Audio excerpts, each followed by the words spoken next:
तत्र पश्यत् स्थितान् पार्थः पितनः पिता महान् आचार्यान् मातुलाभरा तन्पुत्रा पौत्रोन्स्खिस्तथा श्वशुरान् सुहृदश्चैव सैन्योरुभयोरपि.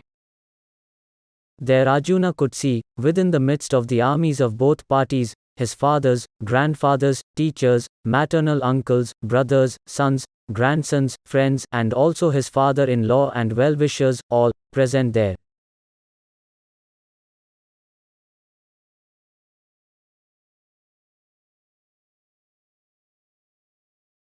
Jai Shri Krishna. On the battlefield, Arjuna could see all kinds of relatives. He could see persons like Bhurisrava, who were his father's contemporaries, grandfathers Bhisma and Somdatta, teachers like Dronacharya and Kripacharya, maternal uncles like Salya and Shakuni, brothers like Duryodhan, sons like Lakshmana, friends like Aswathama, well-wishers like Kratvarma, etc. He could see also the armies which contained many of his friends. With this we saw the meaning of the 26th verse of the first chapter. Now tomorrow we will see the meaning of the 27th verse. Hare Krishna Krishna Krishna Hare Hare. Hare Ram Ram Ram Hare Hare.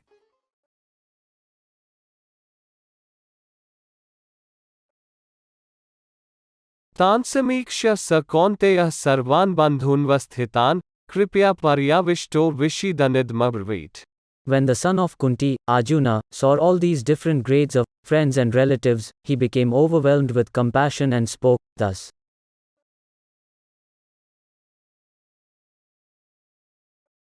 दृष्ट्वेम स्वजन कृष्ण युयुत्सु समुपस्थितम सीदति मम गात्राणि मुख च परिश्रुष्यति. Krishna, seeing my friends and relatives present before me in such a fighting spirit, I feel the limbs of my body quivering and my mouth drying up.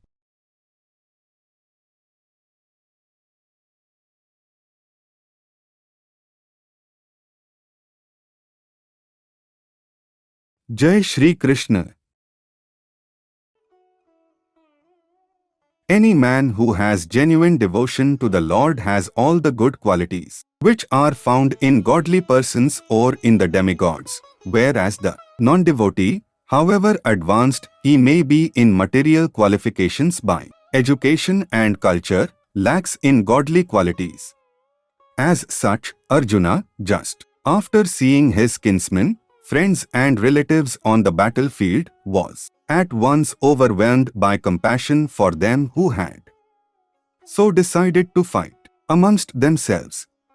As far as his soldiers were concerned, he was sympathetic from the beginning, but he felt compassion even for the soldiers of the opposite party, foreseeing their imminent death. And so, thinking, the limbs of his body began to quiver, and his mouth became dry. He was more or less astonished to see their fighting spirit. Practically the whole community, all blood relatives of Arjuna, had come to fight with him. This overwhelmed a kind devotee like Arjuna.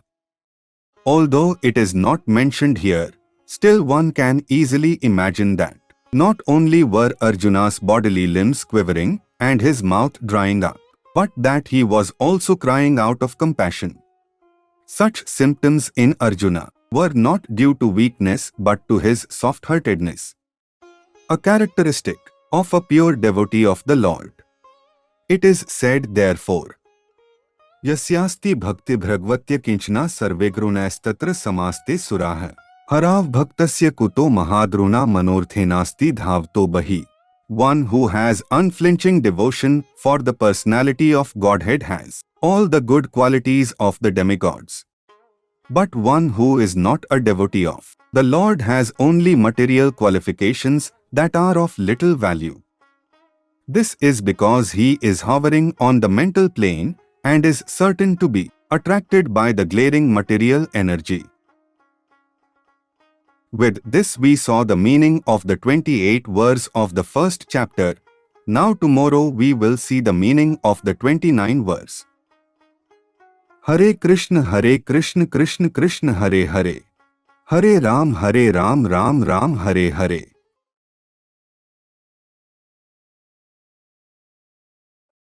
वैपथु शच शरीरे में रोमहर्ष शच जायते Gandiv स्रस्ते हस्तात्वकचैव प्रधमते. My whole body is trembling, and my hair is standing on end. My bow, Gandiva, is slipping from my hand, and my skin is burning.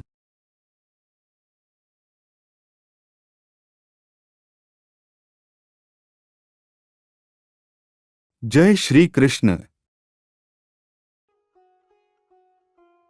There are two kinds of trembling of the body, and two kinds of standings of the hair on end. Such phenomena occur either in great spiritual ecstasy or out of great fear under material conditions. There is no fear in transcendental realization. Arjuna's symptoms in this situation are out of material fear, namely, loss of life. This is evident from other symptoms also. He became so impatient that his famous bow Gandiva was slipping from his hands, and because his heart was burning within him, he was feeling a burning sensation of the skin. All these are due to a material conception of life. With this we saw the meaning of the 29th verse of the first chapter. Now tomorrow we will see the meaning of the 30th verse. Hare Krishna, Krishna Krishna Hare Hare. Hare Ram, Ram Ram, Hare Hare.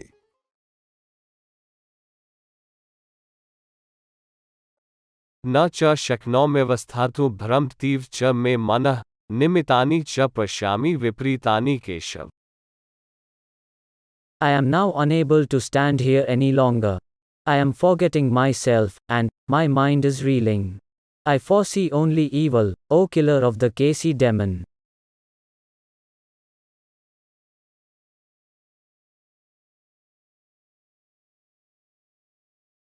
Jai Shri Krishna. Due to his impatience, Arjuna was unable to stay on the battlefield, and he was forgetting himself on account of the weakness of his mind.